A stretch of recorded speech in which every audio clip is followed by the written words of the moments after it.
Il existe une vérité dérangeante. Une vérité que la plupart des gens passent toute leur vie à éviter. Tu crois que ce sont les événements qui façonnent ton état intérieur. Tu crois que ce sont les autres qui déclenchent tes émotions. Tu crois que la vie t'affecte. Mais ce que tu ressens n'est presque jamais causé par ce qui t'arrive. C'est une réaction, une réponse intérieure, conditionnée, répétée, enracinée, depuis longtemps, bien avant que tu en sois conscient. Ton esprit ne fonctionne pas seulement avec ce que tu vois, mais avec ce que tu as vécu, enregistré, interprété. Chaque émotion, chaque tension, chaque malaise est le résultat d'un mécanisme invisible, un dialogue silencieux entre le présent et tout ce que tu portes en toi. C'est pourquoi deux personnes peuvent vivre la même situation et ressentir des choses totalement différentes. Car elles ne regardent pas avec les mêmes yeux. Elles regardent à travers leur histoire, à travers leurs blessures, à travers leur inconscient. Et tant que tu ne comprends pas cela, tu restes prisonnier d'un monde que tu crois extérieur, alors qu'il prend racine en toi. Ce que tu appelles réalité est en grande partie une interprétation, une projection, une lecture façonnée par des parties de toi que tu ne vois pas encore. Mais aujourd'hui, tu ne vas pas apprendre à fuir ce qui t'affecte. Tu ne vas pas apprendre à devenir froid ou distant. Tu vas apprendre à voir, à observer ce qui se joue en toi, à comprendre ce qui se répète, à reconnaître ce qui agit dans l'ombre. Car derrière chaque réaction se cache une porte. Et derrière cette porte, il y a toi. Et pour commencer à voir ce mécanisme à l'œuvre, il faut d'abord comprendre une chose essentielle. Tu ne réagis pas au monde, tu réagis à ton inconscient. Tu crois être libre dans tes réactions. Tu crois choisir ce que tu ressens.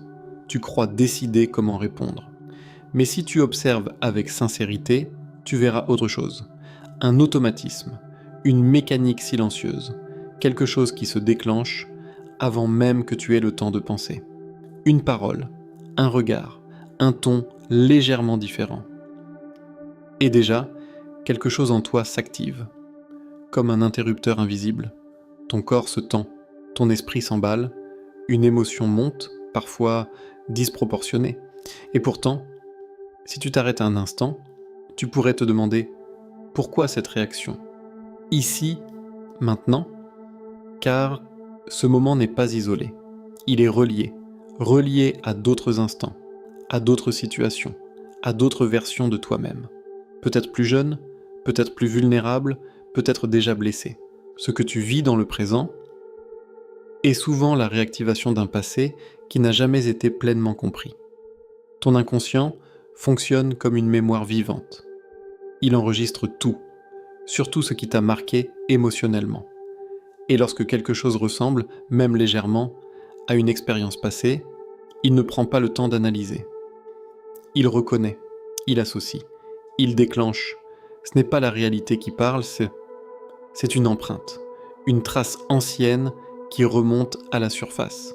Alors tu ne vois plus vraiment la personne en face de toi, tu vois ce qu'elle réveille, tu n'entends plus seulement ses mots, tu entends leur écho dans ton histoire. C'est ainsi que naissent les réactions excessives, les incompréhensions, les émotions qui semblent surgir sans raison. Mais il y a toujours une raison, simplement, elle n'est pas consciente. Et tant que tu ne prends pas le temps d'observer ce mécanisme, tu continueras à croire que le monde te provoque, alors qu'en réalité, il ne fait que révéler ce qui vit déjà en toi. Et si ces réactions ne sont pas aléatoires, c'est peut-être parce qu'elles révèlent une partie de toi que tu n'as jamais vraiment regardée, ton ombre. Il y a en toi un territoire que tu évites, un espace intérieur que tu ne regardes jamais directement. Pas parce qu'il n'existe pas, mais parce qu'il dérange. Tu préfères te voir d'une certaine manière.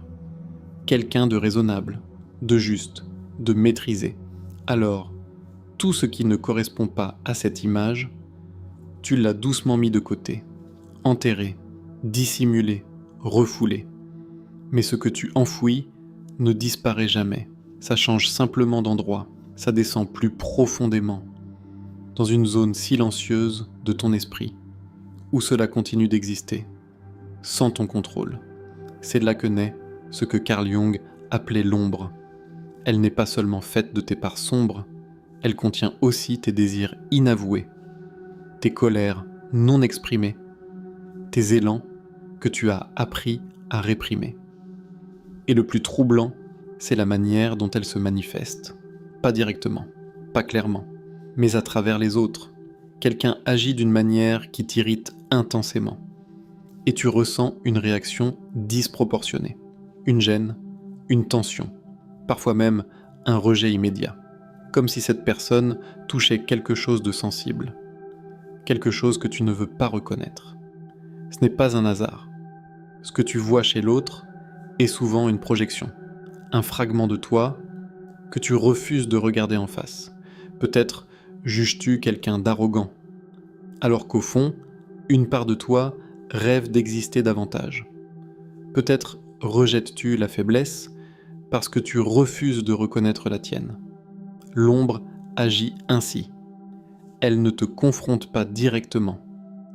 Elle te montre son reflet, déformé, subtil, mais profondément révélateur.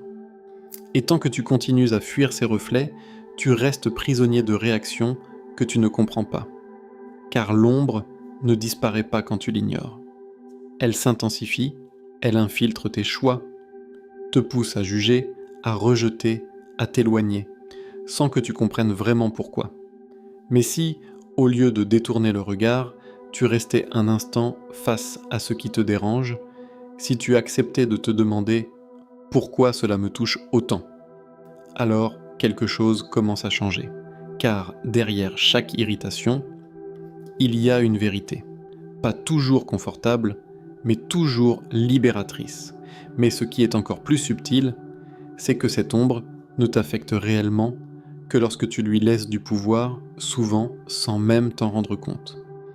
Il y a quelque chose de subtil, presque invisible, qui se produit chaque jour dans ton esprit. Tu ne le vois pas, tu ne le décides pas consciemment. Et pourtant, il influence profondément ce que tu ressens. C'est un abandon silencieux, un moment où, sans t'en rendre compte, tu laisses quelqu'un d'autre définir ce que tu es. Cela peut être un regard, un silence, une remarque à peine prononcée. Et soudain, quelque chose bascule, tu doutes, tu te remets en question, tu ressens une forme de fragilité, comme si ton équilibre dépendait de ce qui vient de se passer. Mais ce n'est pas l'événement en lui-même qui crée cet effet, c'est l'accord intérieur que tu viens de donner, un accord rapide, inconscient, presque instantané, comme si, à cet instant précis, tu avais laissé une voix extérieure prendre plus de place que la tienne. Tu n'as pas simplement entendu une parole, tu l'as laissée entrer. Et une fois à l'intérieur, elle commence à résonner. Elle se mélange à tes pensées, elle s'installe. Parfois même, elle s'impose. C'est ainsi que naît la blessure. Pas dans les mots eux-mêmes, mais dans l'espace que tu leur offres. Car chaque parole extérieure n'a de pouvoir que celui que tu lui accordes. Et ce pouvoir se donne souvent de manière invisible, quand tu cherches à être validé, quand tu veux être reconnu, quand ton identité dépend, même légèrement, du regard des autres. Alors, au moindre déséquilibre, tout vacille. Mais imagine un instant. Imagine que tu observes ce mécanisme au moment où il se produit, que tu ralentisses, juste assez pour voir cette bascule intérieure. Et que, au lieu d'absorber immédiatement, tu questionnes. Est-ce que cela me définit vraiment ? Est-ce que je choisis d'y croire ?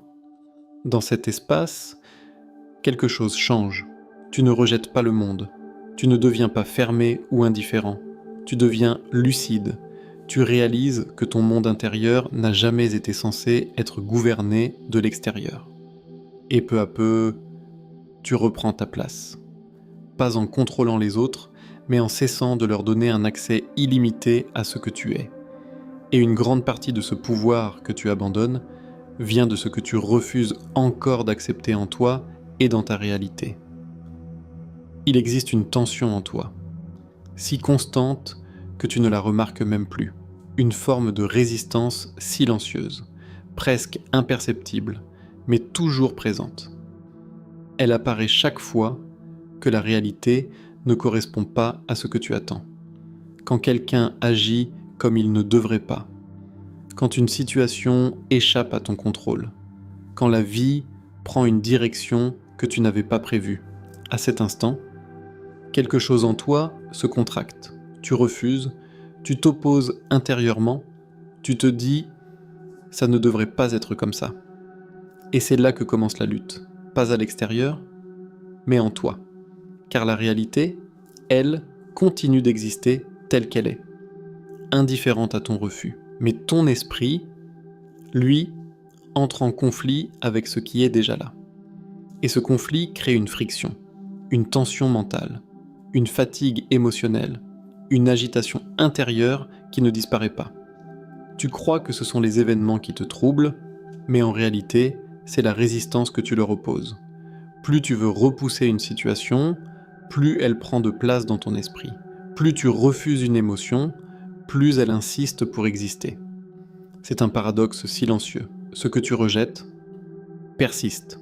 Ce que tu refuses de voir revient sous une autre forme.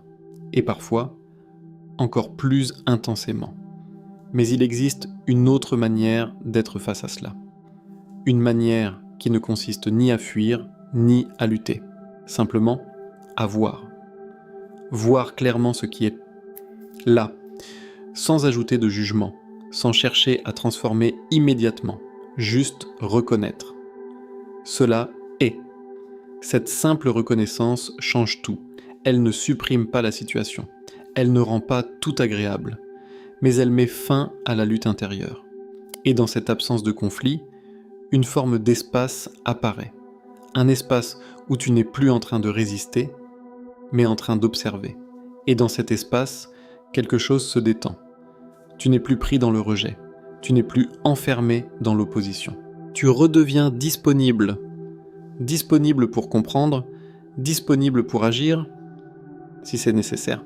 Mais surtout, libéré du poids invisible de la résistance. Car tant que tu luttes intérieurement contre ce qui est, tu passes à côté de cet espace silencieux où tu pourrais enfin choisir autrement. Tout va souvent trop vite. Une émotion surgit et presque instantanément, une réaction suit. Comme si les deux étaient liés. Comme si ressentir signifiait forcément agir. Tu ressens de la colère.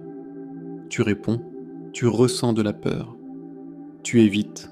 Tu ressens une blessure. Tu te fermes. Et à force, tu finis par croire que c'est inévitable, que tes émotions dirigent ta vie, qu'elles décident pour toi.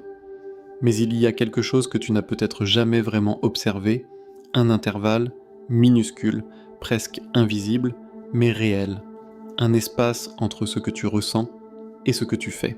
Il est là, à chaque fois, mais il passe inaperçu, parce que tu es habitué à réagir trop vite. C'est comme un battement silencieux, entre l'impulsion et le mouvement. Et dans ce battement, tout est possible. Tu peux répéter le même schéma. Ou tu peux, pour la première fois, faire un choix différent. Mais pour accéder à cet espace, il faut ralentir le rythme intérieur, pas fuir l'émotion, pas la bloquer, mais la laisser exister sans immédiatement lui obéir. Observer ce qui se passe en toi, comme si tu regardais une vague se former. Sentir son intensité, son mouvement, sa montée, sans te laisser emporter. C'est un entraînement. Au début, tu oublieras, tu réagiras comme avant. Puis, un jour, tu remarqueras ce moment. Juste une seconde de plus, un léger décalage. Et dans ce décalage, une prise de conscience apparaît. Je peux ne pas réagir comme d'habitude. Ce moment est discret, mais il change tout, car une seule réaction différente peut briser un schéma que tu répètes depuis des années. Et plus tu reviens à cet espace, plus il s'agrandit, plus il devient accessible, jusqu'au jour où tu réalises que tu n'as jamais été prisonnier de tes émotions, seulement inconscient de cet espace où ta liberté a toujours existé. Et lorsque tu commences à habiter cet espace, tout ce qui t'affectait cesse d'être un simple obstacle et devient peu à peu un chemin vers toi. Et si tu avais mal compris le sens de ce que tu vis, et si ce que tu fuis depuis si longtemps n'était pas là pour te freiner, mais pour te guider, regarde de plus près. Ces moments qui te dérangent profondément, ces situations qui te touchent plus que les autres, ces réactions que tu ne comprends pas, et si ce n'étaient pas des erreurs, mais des indications, comme des traces laissées sur un chemin. Chaque émotion intense n'apparaît pas au hasard. Elle surgit avec une précision troublante, toujours dans certains contextes, toujours face à certains types de personnes, toujours autour des mêmes thèmes, comme un motif qui se répète. Peut-être que tu l'as déjà remarqué, des situations similaires, qui reviennent sous des formes différentes, des relations qui semblent changer, mais qui réveillent les mêmes ressentis. Comme si la vie te présentait le même scénario, encore et encore. Pas pour te piéger, mais pour attirer ton attention. Ton inconscient ne te parle pas directement. Il ne formule pas de phrases claires. Il ne t'explique pas ce qui ne va pas. Il crée des expériences. Il met en scène des situations. Il fait émerger des émotions. Il attire certaines rencontres, sans entendre ce qui se cache derrière. Alors le message insiste. Il revient. Parfois plus fort, parfois plus douloureux, jusqu'à ce que tu t'arrêtes, jusqu'à ce que tu changes de regard, et que tu te poses enfin la question, qu'est-ce que cela essaie de me montrer ? Car ce qui t'affecte le plus n'est pas ce qui te détruit, c'est ce qui te pointe vers une partie de toi que tu n'as pas encore rencontrée, une zone encore inconsciente, une vérité encore inexplorée. Et tant que tu refuses de la voir, le chemin se répète. Mais dès que tu commences à écouter, à observer sans fuir, alors ce qui te faisait souffrir commence lentement à se transformer. Non pas en disparaissant, mais en révélant. Alors si tout ce qui t'affecte est en réalité une invitation, il est temps de voir ce que cela change dans ta manière de vivre et de te comprendre. Peut-être que tu commences à voir différemment maintenant. Peut-être que certaines réactions que tu pensais normales te semblent soudain plus profondes, plus révélatrices. Ce n'est pas un hasard. Tu viens de déplacer ton regard. Tu es passé de l'extérieur à l'intérieur. Et ce simple changement peut transformer toute une vie. Car lorsque tu comprends que ce qui t'affecte n'est pas seulement un problème à résoudre, mais un langage à décrypter, alors tout change. Tu ne subis plus. Tu observes. Tu n'es plus emporté. Tu deviens présent. Chaque émotion devient une information. Chaque blessure, une ouverture. Chaque répétition, une direction. Tu commences à voir les liens invisibles, à reconnaître les schémas, à entendre ce que ton inconscient essaie de te dire depuis si longtemps. Et peu à peu, quelque chose en toi s'apaise. Pas parce que le monde change, mais parce que tu ne le regardes plus de la même manière. Tu reprends ton pouvoir, non pas en contrôlant ce qui t'entoure, mais en comprenant ce qui se passe en toi. Et dans cette compréhension, il y a une liberté nouvelle, plus silencieuse, plus profonde, plus réelle. Alors, la prochaine fois que quelque chose t'affecte, ne te précipite pas pour réagir, reste, observe, écoute, car ce moment a peut-être été placé sur ton chemin pour te rapprocher de toi-même. Et ce chemin ne mène pas vers le monde, il mène vers toi.